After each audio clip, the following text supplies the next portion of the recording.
안녕하십니까. 암호화폐 정보를 전달해드리는 닥터 비트맨입니다. 목요일이 밝아왔습니다. 아마 지금 시간쯤에는 많은 분들이 또 점심을 드시고 계실 시간이 아닐까 싶은데요. 어떻게 식사 맛있게 하셨나요? 아마 현재 암호화폐 투자자 분들의 경우는 밥이 잘 안 넘어가시지 않으실까 싶습니다. 현재 가격이 어디 더 떨어질 때가 있다고 지속적으로 더 떨어지며 비트코인의 가격을 기준으로 43,000달러 선이 일시 무너지는 모습 또한 보여주었었는데요. 날씨 또한 오늘은 최저 영하 8도까지 떨어지며 참 여러모로 힘든 날이 아닐까 싶습니다.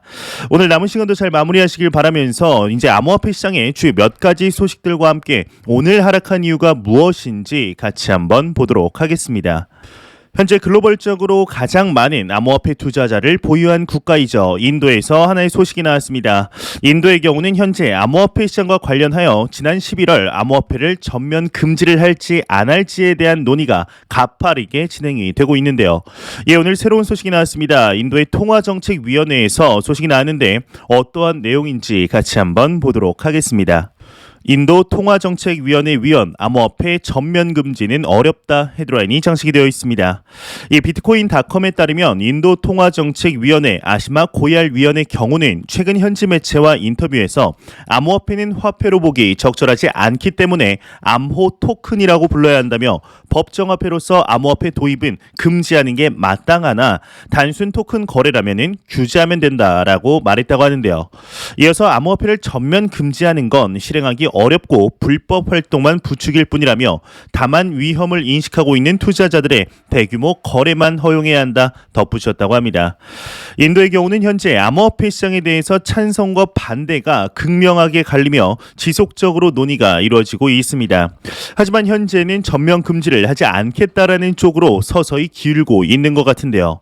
얼마 전이죠. 12월 말 당시에 인도의 법조계에서 또한 암호화폐를 전면 금지시키는 것은 이미 늦었다라는 이야기가 나왔던 만큼 과연 인도가 이번 연도 암호화폐 시장에 대해 어떠한 견해를 보이게 될지 한번 지켜보도록 하겠습니다. 이러한 소식과 더불어서 최근 암호화폐 시장의 가격이 크게 하락을 하였지만 그럼에도 긍정적인 시그널들은 지속적으로 나오고 있습니다. 지금의 가격과는 상관없이 암호화폐 시장의 온체인 데이터는 상당히 긍정적으로 보인다고 하는데요. 2019년 미니 불장과 유사한 형태로 보인다고 합니다. 어떤 내용인지 같이 한번 보도록 하겠습니다. 분석, 비트코인 온체인 데이터 2019년 미니 강세장과 유사하다 헤드라인이 장식이 되어 있습니다. 올해 첫 주 비트코인 온체인 활동이 부진한 모습을 보인다고 글래스노드 온체인 보고서가 진단했다고 합니다. 이 보고서에 따르면 1일 활성 온체인 엔티티 수, 즉 7일 이동평균 기준 27.5만 개를 기록하면서 2017년과 2020년에서 2021년 강세장 대비해서는 크게 줄어들었다고 하는데 이 보고서는 현 상황이 2019년 4월에서 9월 발생한 미니 불장에 가깝다고 분석을 했다고 합니다. 당시 랠리는 이제 충분한 모멘텀을 일으키지는 못했고 결국 이듬해 3월 급락장이 전까지 오랜 기간 행보했다.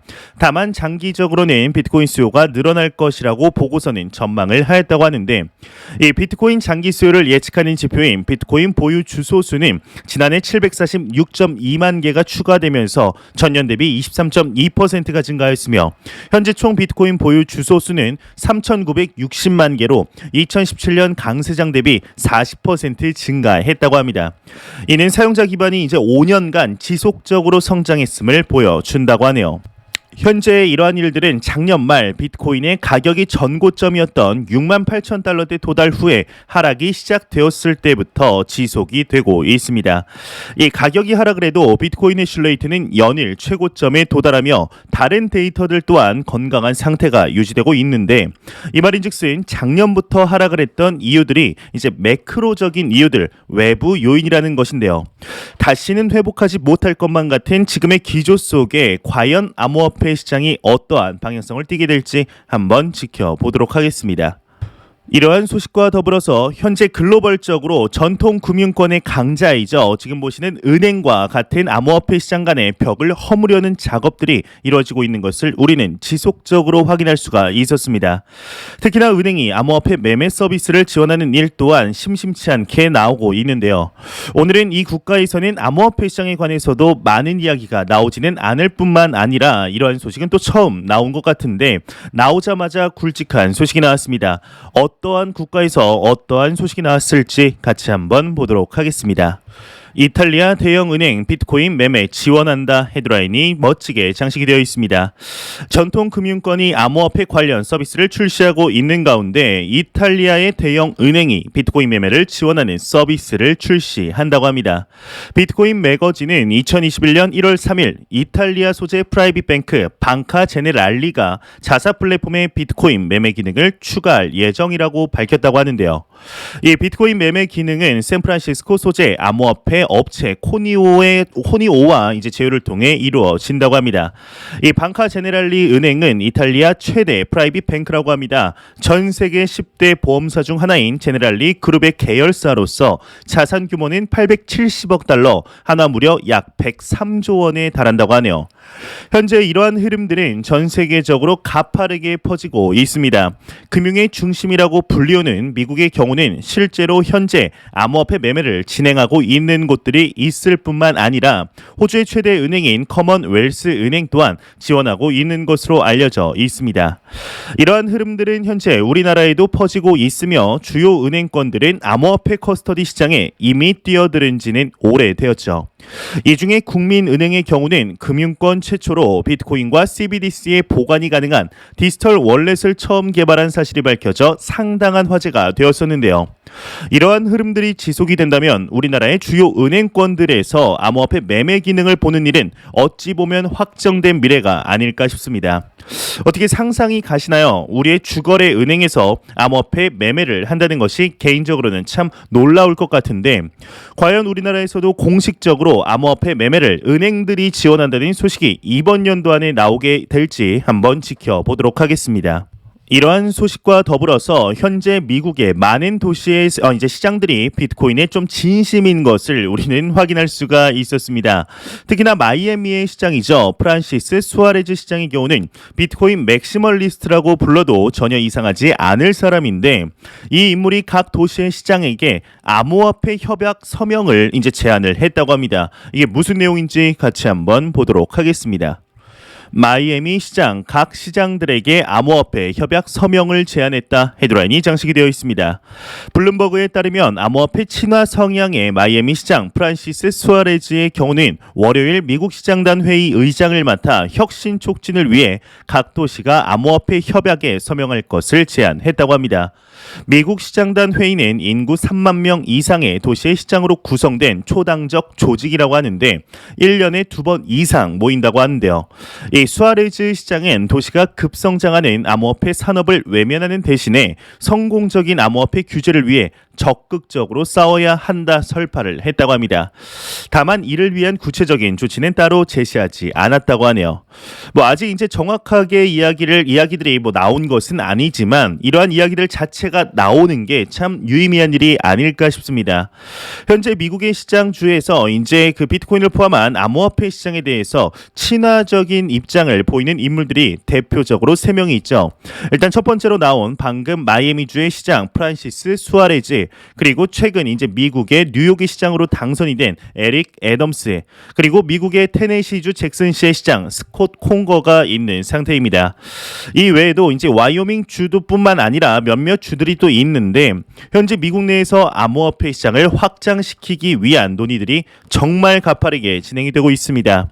과연 이번 이제 마이애미 시장이 제안한 것을 다른 도시의 시장들이 과연 어떻게 받아들이게 될지 한번 지켜보도록 하겠습니다. 이러한 소식과 더불어서 현재 미국 내에서 비트코인을 포함한 암호화폐 시장에 관한 이야기들이 지속적으로 나오고 있는데요. 지난 5월 이제 비트코인의 폭락을 야기시켰던 요인 중에 중국의 비트코인과 관련한 금지 기조와 더불어 채굴로 인한 탄소 및 환경 문제가 심각한 수준으로 대두가 되었었습니다. 하지만 최근에는 또 조금 잠잠해지나 싶었지만 또 어제는 발칸반도의 소국이라고 불리우는 코소보에서 암호화폐 채굴을 다시 전면 금지하는 일이 발생을 하였는데요. 이 비트코인 채굴에 관한 논의는 아직 끝나지 않은 것으로 보입니다. 미국의 하원 소위원회가 청문회를 준비 중이라고 하는데 내용 같이 한번 보도록 하겠습니다. 미 하원소위원회 비트코인 채굴 환경 영향 청문회 준비 중이다 헤드라인이 장식이 되어 있습니다. 미국 하원 에너지 상업위원회의 감독 및 조사 소위원회가 암호화폐, 특히 비트코인 채굴이 환경에 미치는 영향을 조사하기 위한 청문회를 준비 중이라고 더블록의 3명의 소식통을 인용해 보도했다고 합니다. 이 시기와 증인 명단은 아직 정해지지는 않았지만 이달 말 청문회가 열릴 것으로 추정된다고 하는데, 작년 상반기 중국 채굴 금지로 다수 채굴자가 사업지를 옮기면서 미국은 전 세계에서 최대 비트코인 해시레이트 점유율을 갖게 되었다고 합니다. 다수 채굴장들이 이제 뉴욕 북부의 오래된 발전소로 이전했는데, 이에 작년 10월 이제 70개 이상의 환경단체가 의원들에게 채굴 감독을 요구한 바 있었다고 하네요. 기사에서 나온 바와 같이 지난 2021년 5월 중국의 비트코인 말살 정책이 시작되며 대규모 채굴자들의 이주가 시작이 되었습니다. 흔히 골드러시라고 하는데, 이러한 골드러시의 영향이 특히나 전기료가 싼 텍사스 등 지역으로 몰리게 되었죠. 이제는 미국이 비트코인 해시레이트 점유율 부분에서 1위를 차지하며 이러한 채굴 등에 관한 논쟁이 지속이 될 것으로 보이는데요. 이 하원소위원회 청문회에서 이 채굴에 관하여 금지에 관한 이야기들은 나오지 않을 것입니다. 중국과 똑같은 길을 가지 않으려 하기 때문이죠. 단순 규제에 관한 이야기들만 나오지 않을까 싶은데요. 크게 걱정은 안 해도 되지 않을까 싶습니다. 아마 오늘 아침 이제 출근하시기 위해서 일어나셔서 아무 생각 없이 본인의 암호화폐 계좌를 보신 분들에게 아마 적지 않은 충격을 받지 않으셨을까 싶습니다. 이 하락에 대한 이유들을 한번 분석을 해보려고 하는데요. 오늘 하락에 대해서는 크게 두 가지로 나눌 수 있을 것으로 보입니다. 일단 첫 번째로는 안 그래도 현재 오미크론 바이러스도 못 막아서 4차니 5차니 이런 부스터샷에 관해서 이야기를 하는 상황 속에서 프랑스에서 이제 소식이 나왔는데, 새로운 코로나19 변이 바이러스가 또 발견이 된 것인데요. 아직까지는 또 다른 국가에서도 발견된 바가 없으며 세계보건기구이죠. WHO 또한 아직 조사 중인 변이로 이제 지정하지는 않았다고 합니다. 이 연구팀은 해당 변이를 IHU 변이라고 명명을 했다고 하는데요. 이에 대해서 일각에서는 감기도 이 정도로 자세하게 분석을 해보면 변이가 셀 수 없이 많을 것이다라는 의견들도 나오게 되었습니다.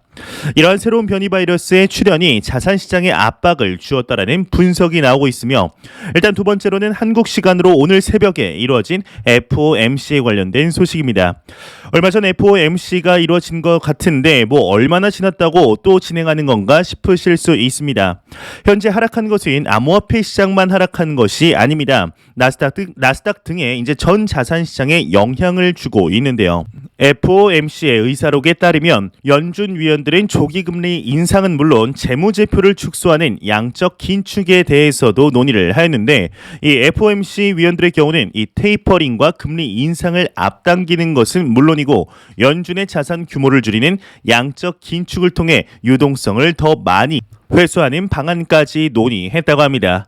의사록은 첫 금리 인상 이후에 어느 시점에 가면 자산 매각을 시작하는 것이 적절하다고 거의 이제 대부분의 위원들이 동의했다고 하는데요. 일단 또한 이제 연준의 경우는 금리를 더 공격적으로 올릴 가능성도 내비추었습니다. 이제 경제나 고용시장, 인플레이션 전망을 감안하면 기준금리를 더욱 일찍 빠른 속도로 인상하는 것이 타당할 수 있다고 위원들이 대체적으로 언급을 한 것인데요.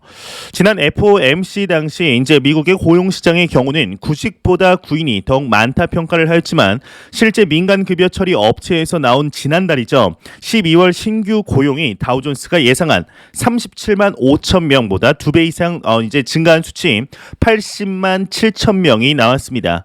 이로 인한 테이퍼링과 금리 인상의 가능성이 시사된 것인데, 오늘 공개된 FOMC 의사록은 예상보다 더욱 매파적으로 나왔죠. 현재 이로써 S&P 500, 유럽 증시, 미국 증시, 전 세계 증시가 다 우리가 투자하고 있는 또 암호화폐 시장이 하락을 하고 있는 것으로 보입니다. 이 금리 인상을 하게 되면 자산 시장 축소가 이루어지는 건 너무나 당연한 사실이기 때문이죠. 하지만 과연 이러한 현상들이 암호화폐 시장의 근본적인 가치를 건드리는 일인가에 대해서는 우리가 잘 생각을 해보아야 한다고 생각합니다. 이러한 것은 이제 매크로적인 부분입니다. 외부 요인으로서 내가 투자한 자산이 하락을 한다면 내 자산의 가치는 여전한데 오히려 세일을 하고 있는 것이 아닐까 싶은데요. 과거부터 FOMC의 영향으로 주식과 암호화폐는 지속적으로 출렁거려 왔습니다. 하지만 이러한 하락이 단기적으로는 영향을 줄 수는 있어도 장기적인 영향을 줄 수는 없습니다. 개인적으로는 이번 하락으로 많은 양은 아니지만 조금의 추가 매수를 진행하였는데요.